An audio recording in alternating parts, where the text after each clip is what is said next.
They're lifelong learners. And then I mean, this is in every field.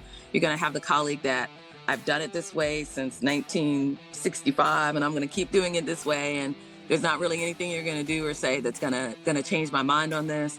And so we see all comers. And again, it's kind of one of those, you have to meet them where they are. When I have folks that are my peers, we went to med school together, or psychiatry residency together, or even, I did a master's in public health before. Some of my colleagues from the public health perspective, there's a person that I work with for hoarding. Welcome to the Super Clinic Project Podcast, where we take regular clinic owners and turn them into cash-based multimillionaire entrepreneurs. Warning, if you're a doctor who listens to this podcast regularly, you will make millions of dollars. Do not listen to this podcast unless you want to be a successful clinic owner who helps thousands of patients achieve their health goals and adds more money than you can imagine to your bank account. You've been warned. Welcome to the Super Clinic Project Podcast, where we take regular clinic owners and we turn them into super clinic owners. Today is a clinic spotlight, and you're here with me, Jennifer Gligoric, your host, and a board-certified Mayo Clinic and Johns Hopkins-trained psychiatrist, speaker, and author. She specializes in the care of patients with history of trauma and special needs, and her goal is to help others grow in grace. Very excited to have a former Brand Lab client and founder and chief medical officer of Lead Life LLC here with us today, Dr. Bergina Isbell. Welcome to the show, Dr. Bergina. How are you? I'm doing very well. Thanks, Jennifer. Appreciate being here. I'm excited to have you because you have went through many iterations. In fact, were just talking between the show. You have even had to manage having even ad accounts shut off and still trying to push the business that you're doing. And right now, you are helping patients break free from treatment-resistant mental health conditions, which is a very difficult kind of niche to be in, because were just saying that what you're doing is so groundbreaking with the different treatments that you use to help them overcome what they're dealing with, that sometimes their primary care physician may have not heard of it and said, well, I don't know about this. And then that throws a wrench into your plans too. And you had said you had coming up with something where you can do a type of dynamic dinner with doctors.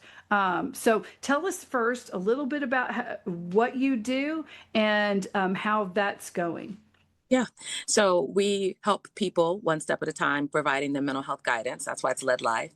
And in the psychiatry portion of the practice, what we're basically doing are offering people that really have lost hope, or they're at the end of the rope where they're thinking, hey, I've tried everything and nothing is going to get better. Well, back in 2019, Janssen, which is a spinoff of Johnson & Johnson, created Spravato, which is a kind of a cousin, a relative to ketamine. So ketamine's been used since, dark 30, since the early 1900s for all kinds of things. And the company basically said, well, let's take out the parts that we think may be causing problems, side effects, and just get down to, rather than having a medicine this long that may or may not do what we need to do, let's shorten it. So they're using only the S version of the ketamine, not the S and the R. And that is S-ketamine, or Spravato. And we saw literally life-changing results from that. We've seen patients who had been on 3, 4, 5 different medications, have been depressed since their teenage years. They're now in their 30s or 40s, sometimes 50s, and nothing else worked. Some of these people had tried ECT, which is electroconvulsive therapy. That didn't work. And so finally, folks said, hey, this is something that might help them. And so we're an interventional psychiatry clinic. We specialize in Spravato and other interventional treatments for folks that have tried all kinds of oral medicines, natural medicines, other things, and they just haven't worked. So that, coupled with TMS, the transcranial magnetic stimulation, we've found that a lot of people have just gone from literally having disabling depression to being functional, getting promotions, starting businesses, going and doing the work that they normally wouldn't, being able to care for their kids, care for their spouse, things that they weren't able to do, they're able to do now. That's just absolutely incredible how many strides have been made, and so many people don't even know about it. In fact, on the negative side of it, most people wouldn't even know about ketamine if it wouldn't been for what happened to Matthew Perry, and then it became national news, but only in the most negative of ways, instead of the breaking work it had done for thousands upon thousands of patients. So that's really interesting when you see a niche that's a little bit farther out. So how has, in what you're doing, you really have to educate the public, which of course you're competing against billions of dollars worth of pharmaceutical ads that want them to stay in their taking their pill, whatever pill that is.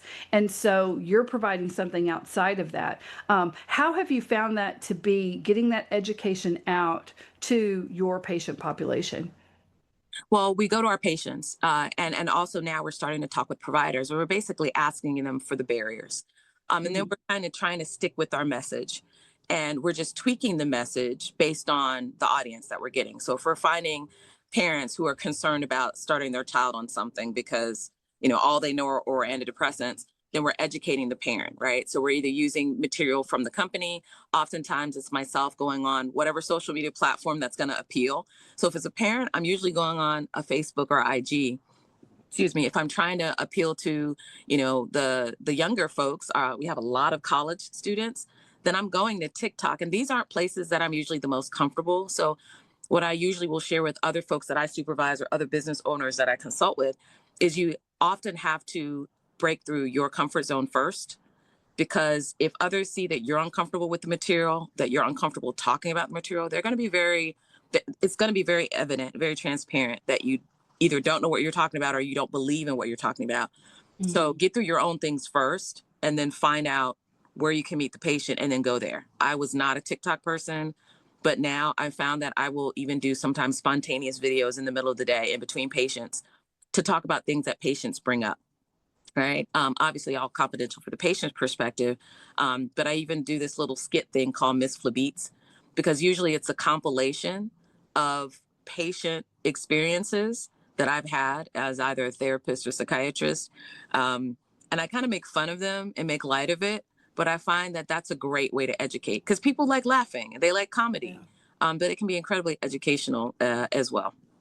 Yeah, that is really good. Getting outside of a comfort zone, I think, is really important, especially now that we are such a visual age. I mean, video is not going to go anywhere. That's, in fact, it used to be you could just open up the yellow pages and you would just have to find somebody, under psychiatry in the yellow pages, and that was pretty much it.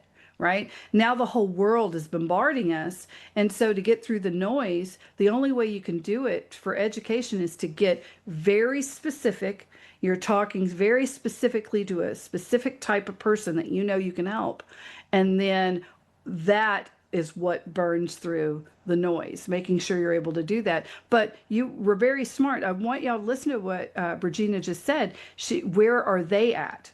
So they're going to be on TikTok. So she went to TikTok, even though that's wasn't very comfortable. But then after a while, the more comfortable you get, the more you appear natural and the more people are willing to listen. Because I have seen some very uncomfortable TikToks from physicians. Not necessarily ours, but I can't help it. I'm on TikTok and I'll be like, wow, okay, you're doing it, but you can tell they don't like it. They're really unhappy doing it. And I'm like, okay, like I want to help them get a little bit out. So, what do you feel when you said you are been going out to doctors? Talk a little bit about that, getting the education out to them, because there have you noticed that there is some friction there, and if so, how were you able to overcome that? Oh, that's always interesting, talking to colleagues, because again, you've got some colleagues that are incredibly um, interested in learning. They want to know more. They're lifelong learners. And then I mean, this is in every field. You're going to have the colleague that I've done it this way since 1965, and I'm going to keep doing it this way. And there's not really anything you're going to do or say that's going to change my mind on this. And so we see all comers, and again, it's kind of one of those, you have to meet them where they are. When I have folks that are my peers, we went to med school together, or psychiatry residency together, or even, I did a master's in public health before. some of my colleagues from the public health perspective. There's a person that I work with for hoarding, right? So for some people, it's not just depression they're dealing with depression. And so I have some people, they're depressed and they have hoarding disorder. And so I will meet those colleagues that have those specialty areas that they're working with, kind of where they are. Sometimes they're virtual visits. My staff has a list of providers that I've, expressed interest in working with for whatever reason. Sometimes the patient has said, hey, this is a provider I want you to talk to. Other times it's someone I might have seen something about and I was like, oh, or another colleague's giving me their information. We'll set up virtual visits. And those are more for some of my more old-fashioned colleagues that are like, before I can refer someone to you, I want to meet you. I want to talk with you. I want to know about your philosophy. I want to know why you do what you do. And so we do that. We do a fair number of meet and greets. We do the typical, hey, what's your lunch time like? Okay, well, I'll come and, we try to bring a healthier lunch or something like that. Like, it's interesting because I've gone to some of them and it's like the front desk will treat you like a drug rep.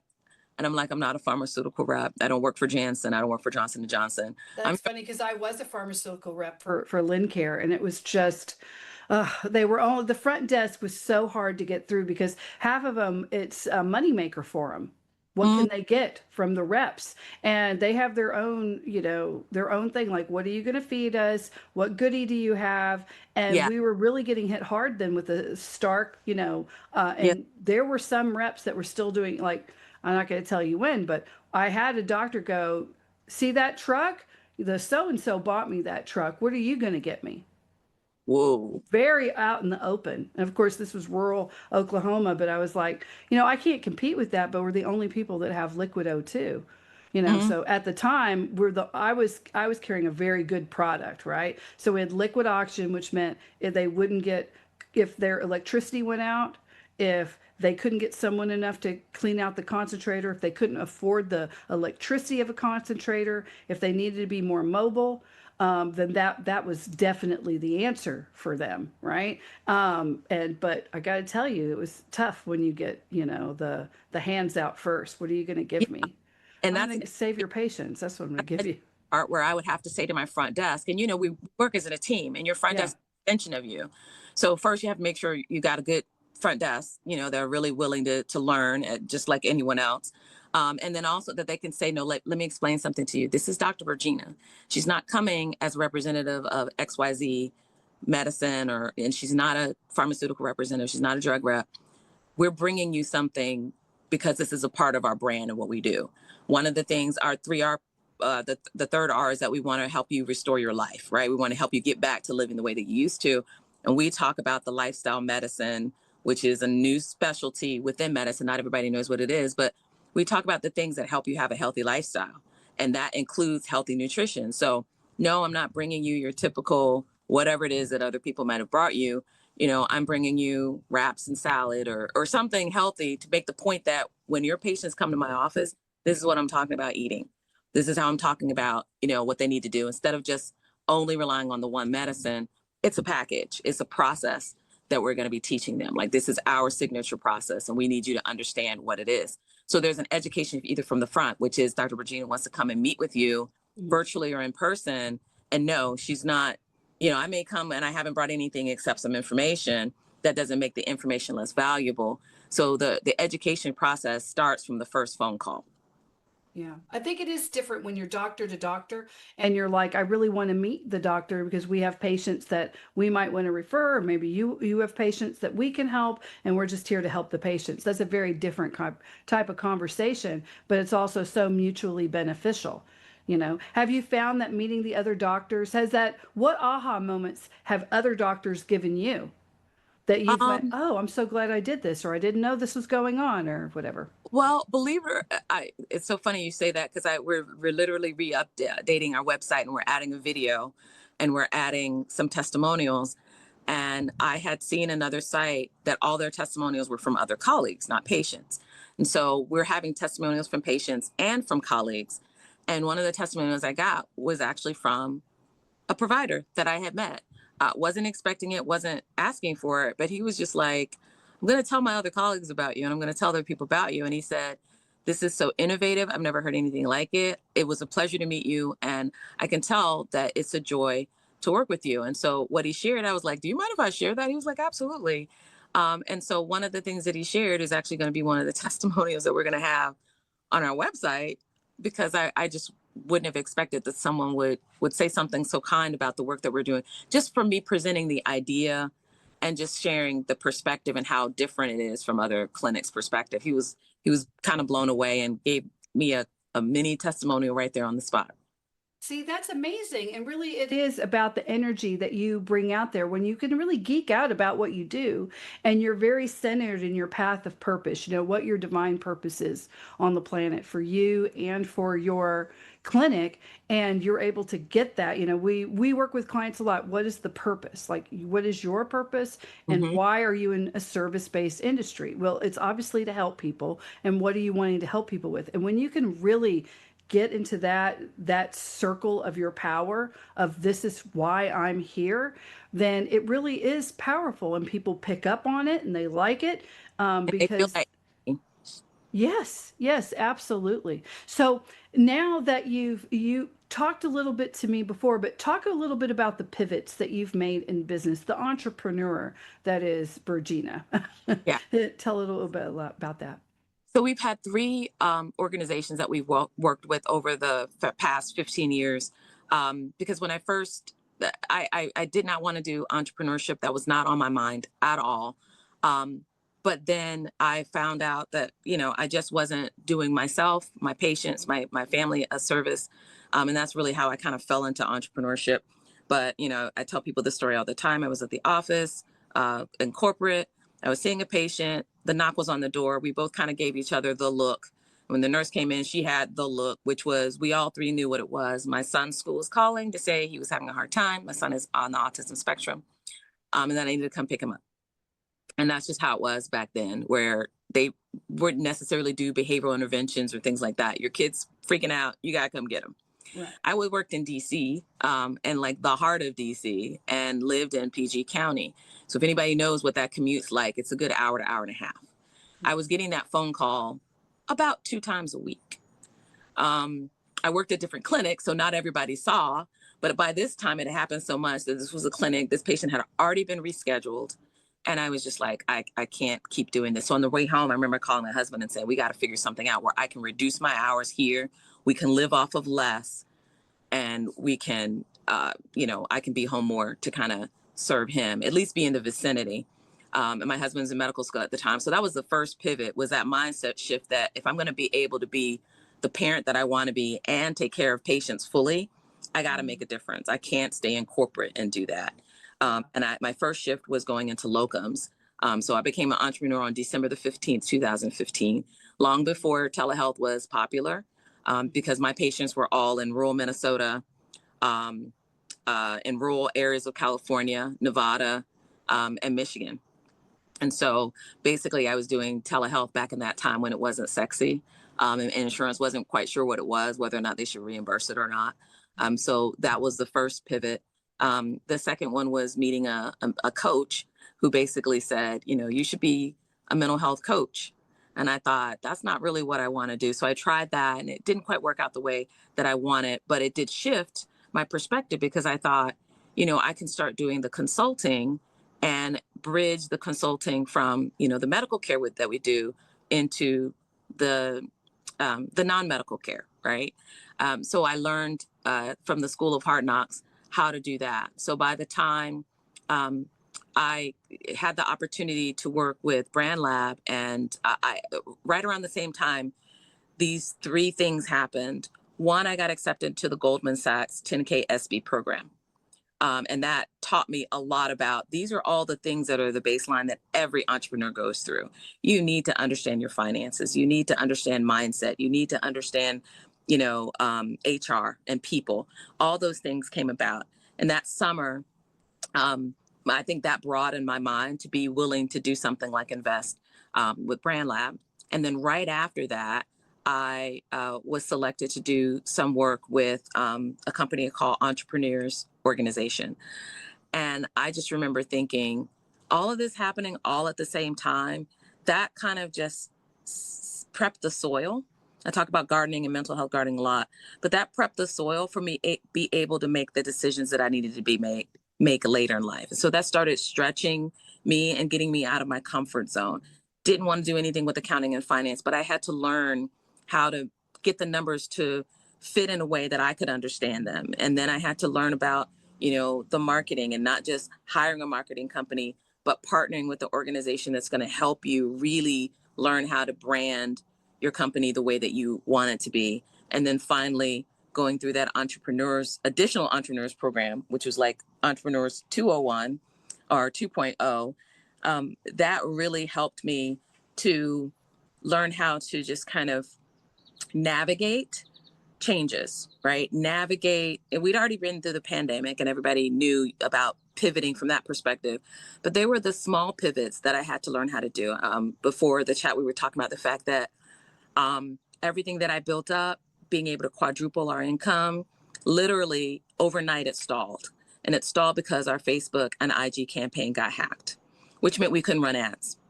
We couldn't run a single Facebook ad. We couldn't run a single Instagram ad. And that was where it was really helpful for me to consult with some of my colleagues like Dee Bonnie and Dr. Zano and another coach friend of mine, Dr. Jones. We all started talking, and each of them kind of gave me a little bit of feedback, which is why it's great to have accountability. It's wonderful to have other accountability people from all over. One's a lawyer, one's a chiropractor, one's a psychiatrist, and hearing their different ways of looking at the problem, plus prayer. I'm really big on spirituality and, identify as a Christ follower, just kind of bathing all these things in prayer. That was when we said, okay, we've got to start also reaching out to providers directly, because if our ads which go right to the patient, that's wonderful. That's direct to consumer marketing. But having something that's going to reach out to the provider, we had to start doing that, because that didn't rely on a social media ad or social media campaign. We still put things out to providers, but anything I put out, I also have a way to send it in either a newsletter or an email or something to the provider to let them know, hey, this is what we're doing. And then our third pivot came when we basically said, we need to make sure that our staff are really up to snuff and understand why we pivot. They needed to understand when we go and shift here, that doesn't mean we abandon everything we've ever done. That doesn't mean we abandon the perfect client journey.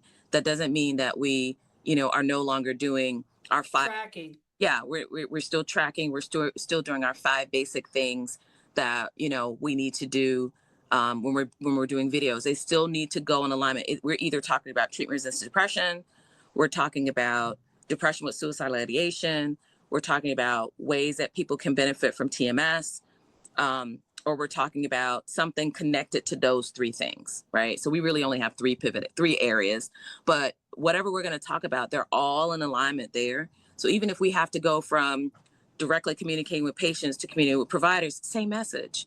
It's just a different language that we use. When we go from talking to providers to maybe meeting in community events or doing community engagement programs or talking to other nonprofit organizations, it's the same. It's still the perfect client journey. It's just now it's not the patient client journey.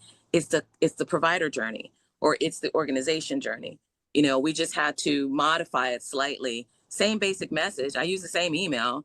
It's just I use the language differently if I'm talking to a provider than if I'm talking to a patient. I'm still talking about treatment-resistant depression.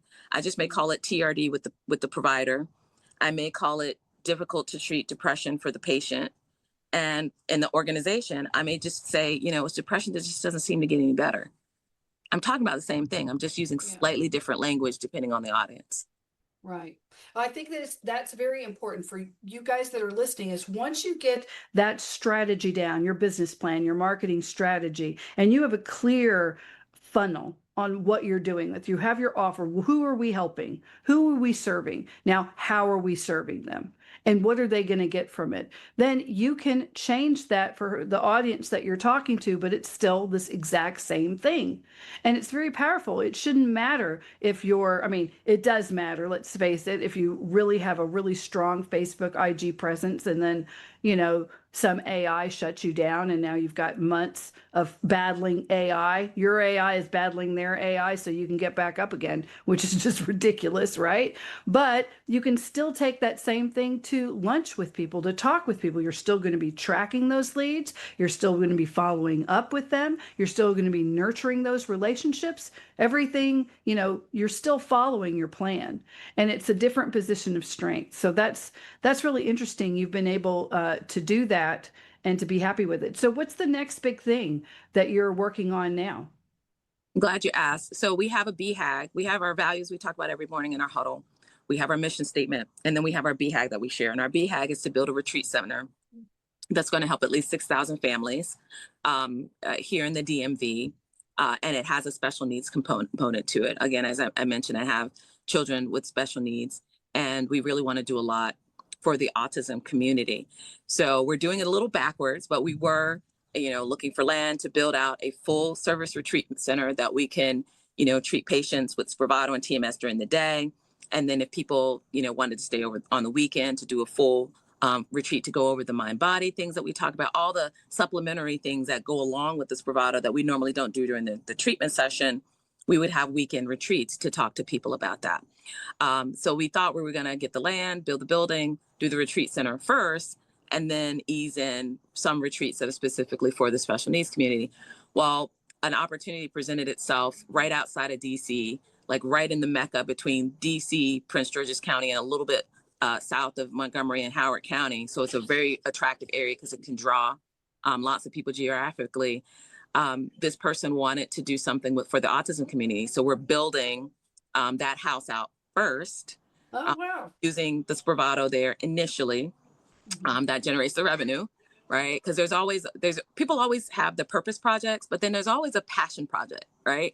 It's easy to drive your purpose from a monetary standpoint, right? We want to help people get better with depression, Spravato right there. But the passion portion of that project is that, many people, I've seen physicians that have had to spend down so that they can go and take care of their kids. I've seen a lot of people leave the practice of medicine because it's like they were in the position I was in. I made the decision to keep working and then just find a way to work from home. They basically found new jobs so that they could, work their jobs when their kids were in school and then be more present. Everybody has to do what works for them. But this worked into our passion project because now we're going to have a home that, again, we can use part-time for Spravato patients. And then our first group of patients, or clients rather, who need respite care will be able to stay over the night for respite care. And if you know anything about special needs and respite, very hard. There are only 2 places that I know of nationally that provide respite care overnight, outside of residential, outside of a hospital. It doesn't really exist. And there's no place that it's purely for autism right now. And that's what we're going to start with, and then add in additional nursing staff, including especially skilled nursing staff, so that we can have more folks with things like cerebral palsy or other mobility difficulties, because then we'll have nurses that can stay overnight. So if someone needs G-tube feedings or needs respiratory support throughout the night, they'll be able to have that. So it's the first of its kind, or it will be the first of its kind. It'll be opening up next year. So I'm excited about it. But it kind of blew my mind because we thought we'd build a retreat center and then add this on like at phase 3. And so it was like, oh, that's 3 to 5 years out. It's happening next spring, before the full retreat center is built. And it'll be the pilot project that will kind of gear everything else around. So I'm so excited for that. And I know that the caregivers and the parents of these kids to be able to have something like that is just, well, it's absolutely amazing.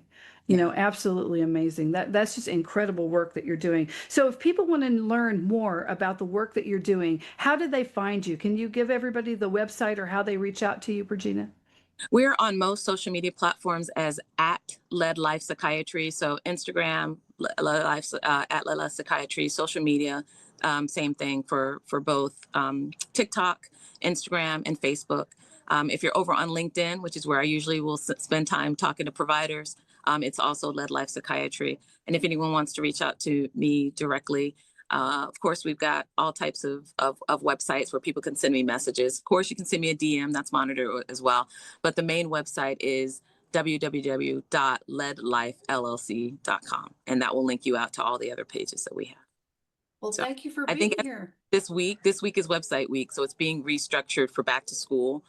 So you'll see a random site there right now, but the beautiful site that I've imagined in my head, that'll be launching on Monday. Well, that's exciting. So that the big beautiful site's the one that you guys will see, because this will take a while to go into editing and all that. But I want to thank everybody for joining us here today at Super Clinic Project. Again, please like, follow, and share, and give us a 5-star review. We're able to get incredible doctors like Dr. Bergina here talking about, what she's doing, and also giving you some back end on the entrepreneurial mindset of how to be a successful clinic owner. And thank you again, Dr. Bergina, for being with us here today. Oh, you're most welcome. You take care. You too. Bye-bye, everybody. You've been listening to the Super Clinic Project podcast. If you like what you hear, subscribe and stay tuned for further episodes of the Super Clinic Project podcast.